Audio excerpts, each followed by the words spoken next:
Պարոն Բագրատունի, նախ կցանկանայի խոսել եւ իմանալ, թե հիմա ձեզ մոտ վիճակը ինչպես է։ Գիտենք, որ չնայած այն ամենին, որ բանակցություններ են ընթանում այս պահին Իրանի եւ ԱՄՆ-ի միջև, ամեն դեպքում կարծես Լիբանանում կրակը չի հանդարտվում, Իսրայելը կրկին դավաճանում է դիվանագիտությանը։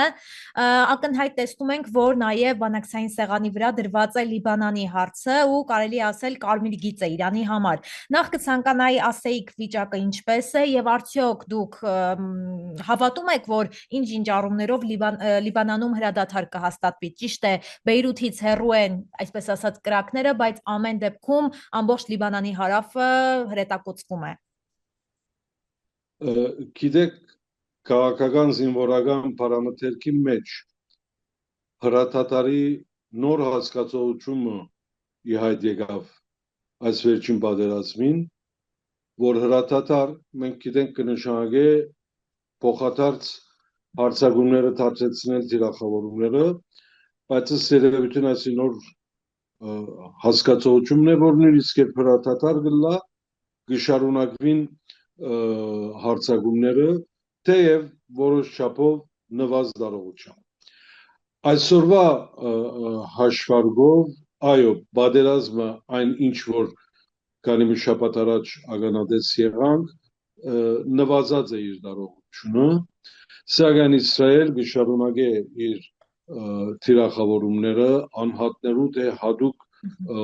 դուներու կամ հատուկ աշխարհական տարածքներու վրա։ Մտավախությունը այն է, որ հրադադարի համար հստակացած 60 օրը գրնա անցել այս ձևով, սակայն ավելի ուշ երկրորդ կամ երրորդ այսպես ռաունդը գրնադարձյալ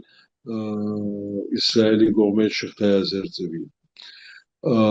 Երկու ուղղությամբ տեղի ունեցան բանակցությունները, առաջինը ամերիկյան եւ Միացյալ Նահանգներու եւ Իրանի միջև, որ ընդհանուր գիծերը գծեց ինչ կվերապերի համաձայնության, որու մեջ նաեւ իբրև առաջին հոդված նկատի առնված է Լիբանանը, երկրորդը Լիբանի պատվիրակության զինվորական եւ քաղաքական մեկ պատվիրակության եւ Միացյալ Նահանգներու պատվիրակության հետ ուղղակի բանակցություններն էին, որոնք աննախընթաց էին Լիբանի պատմության մեջ Իսրայելի հետ ուղղակի բանակցություններ ունենալը, եւ հոն նաեւ որոշ համաձայնություններ կայացած են, դակավին անհստակ կետեր կան, որովհետեւ նաեւ ապահովական քաղաքնի համաձայնագիր մը կա, որ դակավին չէ հրապարակված եւ մտահոգի չէ։ Այս համաձայնագրի կապակցությամբ Լիբանանյան կողմերը ընդհանրապես հագաթիր կեցած ունեն, որոշ կողմեր կող են այս համաձայնագրեն, ասելով որ միակ միջոցն էր, որ հաջողենք մենք Իսրայելի հրադադարը ապահովել եւ բավական երկար ժամանակ յետք իրականացնել իսրայելյան ուժերու քաշվիլը Լիբանանեն, քաղաքականերու վերադարձը եւ սահմանակցումը։ Երկրորդ բաժինը, որ հիմնականի մեջ թիմադրության եւ այսինքն շեն երկու քաղաքական ուժերում Հեզբոլլահի եւ խորհրդային նախագահին մերժումն է, առավել ընկերվար առաջնիմական կուսակցության ղեկավար Ուալի Ջոմլաթի մերժումը։ Բնականաբար այս համաձայնագիրը կկարողի նախարարած խորհրդի որոշումին, առավել խորհրդարանի որոշումին, դակավին երկար ճամփագագտրելիք, սակայն պիտի փորձվենք այս կացութենեն, այս հանդարտ կացութենեն օգտվել, որպեսզի կարողանանք առավելագույն չափով գիրարգել դալ Իսրայելի կողմէ հարձակումներու դադարեցում։ Գսվի, որ Միացյալ Նահանգներն ինքն է երաշխավորը, գսվի, որ համաձայնագրի մեջ երկու փորձարական շրջաններու մեջ, քյուղերու մեջ իսրայելյան ուժերը պիտի քաշվին եւ Լիբանանյան բանակը պիտի փորձե հունդերեն իր ներկայությունը ապահովելով Հեզբոլլահի զենքերը ստանցնել եւ այս փորձարական գործողություններու հաջողությունն յետք Իսրայելի հայացողության ցկվի, որ ինչքանով այդ փորձարկումը ճիշտ ճշգրիտ ձևով իրականացավ եւ զինք կկոհացնե, հետեւաբար հաջորդ քայլերու մասին կմտածվի։ Կենթադրեմ եւ այդպես է իրականությունը Լիբանանի մեջ, որ դակավին գանուխ է այս մասին հստակ կողմնորոշումներ եւ եզրակացություններ հանել, որովհետեւ նախ երբերգումը ժողովրդային մագարտակի վրա հստակ է, քաղաքական կողմերու միջև այդ երբերգումը հստակ է, օրը խորհրդային նախագահը հայտարարեց, որ նման համաձայնագիր ոչ միայն ընդունելի չէ, այլ չանցներ չի գործադրվի Լիբանանի մեջ, Հեզբոլլահի ղեկավարությունը հայտարարեց, որ ոչ մեկ ձևով ասիկա ընդունելի է, եւ մենք այնքան ադեմ, որ իսրայելյան ուժերը լիբանանյան հողերում վրա գտնվի զենքի հանձնումի մասին չեն կրնալ խոսի, այս դրությամբ մեջ է, որ այսօր Լիբանանը գաբրի,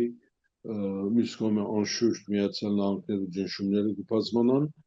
առավել Իրանի գարձր գեցվածքը, որ Լիբանանը գարմիրքից է, եւ եթե Լիբանանի վրա հարձակումները շարունակվին, կամ Իսրայել խախտե, այսպես ասած, հրաթաթարի հիմնական գեդերը, ինք նաեւ կվերանայի Միացյալ Նահանգներու հետ ստորագրված համաձայնագիր։ Իսկ պարոն Բագրատունի հայ համայնքի մոտ իրադրությունը, հա, մտադրությունները, մտավախությունները, այսպես ասած, ինչպես են կարծում, ինչ են կարծում, ինչ մտահոգություններ ունեն, որովհետև ճիշտ է, ամեն դեպքում կրակը չի հասնում հայկական թաղամասերին, բայց հանգիստ ապրել էլ չեք կարող, չէ, որովհետև ամեն դեպքում ապրում եք այդ երկրում, այդտեղ մեծ հայկական համայնք կա, ինչպես են տրամադրությունները։ Գիտեք, դարօրինակ է Լիբանանի ժողովուրդը։ Տասնամյակներու ընթացքին է, որ այս անհանգիստ վիճակը գաբրինք, բայց հազիվ թե հրաթաթարը հայտարարվեցավ եւ նույնիսկ պատերազմի ընթացքին այն շրջանները, որոնք հերու էին ռազմաճակատներեն, ուղղակի թիրախավորումներում, բնական իրենց կյանքը կշարունակեն։ Առավել բնականաբար տնտեսական դժվարությունները շատացած էին, սղությունը բարձրացած էր մեծ համեմատությամբ, այսօր այս հրաթաթարանի հետ որոշ այսպես դրական մթնոլորտ ստեղծված է, գարկ բաներու արդարություններու քիները բացեցան, տնտեսական առումով կրնա նոր հույսեր լալ, գխոսվի սպասաշրջության ժամանակաշրջանին, որ մեծ տիպով բանտուղտ լիբանանցիներ գուքան Լիբանան, ադոնք որոշ չափով թիվը բարձրանա, Արաբական Միացյալ Էմիրությունները արգելքը վերցուցած է իր քաղաքացիներուն Լիբանան այցելել, նույնը բադահած է արդարություններու ներածման արտոնություն տված է Սևդական Արաբիան, որոշ դրական դերաշարժը ակնկալելի է, սակայն բնականաբար մտահոգ ենք, վերաբահենք, որ այս բոլորը գտնան ժամանակավորը լալ, այնքան ադեմ որ Իսրայել կշարունակի գրաված պահել լիբանանյան հողամասերը, շուրջ 10 առ 100-ը լիբանանյան ընդհանուր տարածքին, 8-10 առ 100։ Համայնքի մոտ աշխուժությունը կշարունակվի, մեր գրթական հաստատությունները դարեմուտը բնական կերպով իրականացուցին, մեր միությունները, գազམ་ագերբությունները, անհատներ, զանազան մշակութային կամ այլ տեսակ նախաձեռնություններու մեջ են, աշխուժ է քաղուտը, սակայն միշտ մտահոգությունը մեր կյանքի անպաշտպանելի մեկ մասը դարձած է։ Պարոն Բագրատունի, թերևս չեմ կարող ձեզ չհարցնել նաև Հայաստանի ներքաղաքական կյանքից, որովհետև գիտեմ, որ ձեր մասնագիտությունից, հա, որպես քաղաքական գործիչ լինելով հետևում եք Հայաստանի ներքաղաքական իրադրությանը, տեսեք, ընտրությունները ավարտվեցին, ելքը բոլորիս հայտնի է։ Հիմա Սահմանադրական դատարանը քննում է, այսպես ասած, ընդդիմության բողոքը, այն է վիճարկել ընտրությունների արդյունքները կամ երկրորդ փուլ նշանակել կամ այսպես ասած նոր ընտրությունների գնալ։ Հիմա դուք ինչպես եք կարծում, արդյոք ՍԴ-ն կարող է արդար որոշում կայացնել, արդյոք Սահմանադրական դատարանը թափանցիկ ու արդար որոշում կկայացնի։ Երանի Գարենայի հավատալ ժողովրդավարական գարկերու դա իշխանության բաժանումի սկզբունքին, որ գործադիր իշխանությունը եւ օրենսդիր իշխանությունը եւ դատական իշխանությունները անկախ իշխանությունները միշտ կսիրեի հավատալ ես եւ ինձ նման ուրիշ անհատներ բնականաբար նախքին փորձառությունները շատ թարմ են նախընտրական փորձառությունները շատ թարմ էին հետընտրական փորձառությունները թարմ էին ընտրական քարոզարշավի ընթացքին եղած արտահայտությունները լուրջ խախտումներ էին ընտրություններու ազնիվ ընթացքին անաչար ընտրություններ կատարելու ընթացքի մասին առանցնապես շատ հույս չունեմ որ Սահմանադրական ադյանը պատահածներու կապակցությամբ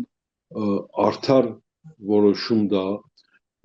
չնչե ընտրությունները արդյունքները չճանչնա եւ նման օրինակ հարցեր իրականությունը սակայն այն է որ իշխող կուսակցությունը չգրծած ապահովել քվեարկողներու գեսը այսինքն 50 առ 100-ն ավելի չեն քվեարկած իշխող կուսակցության հետևաբար ասիկա երբ թրական նշան պետք է առնել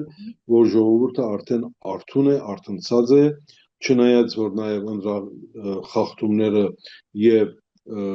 այսպես ասած բռնի քվեարկելու բարդացանքները այնքան շատ էին որ ես կենթադրում որ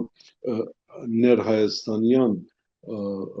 քաղաքական ընթացքը այնպեսին չէ ինչպեսին էր 1918-ին կամ 2020-ին կամ նախընտրական ժամանակաշրջան չեմ կարծել որ Սահմանադրական դատարանը կարենա նման որոշումը կայացնել չեղյալ համարելու ընտրության արդյունքները կամ հակասահմանադրական նկատելու բայց պետք է հետևել հանդարտորեն առանց չղային դակնապներու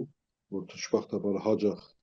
նկատենք կտեսնենք որովհետև խնդիրը Հայաստանի գոյության պահպանման խնդիրն է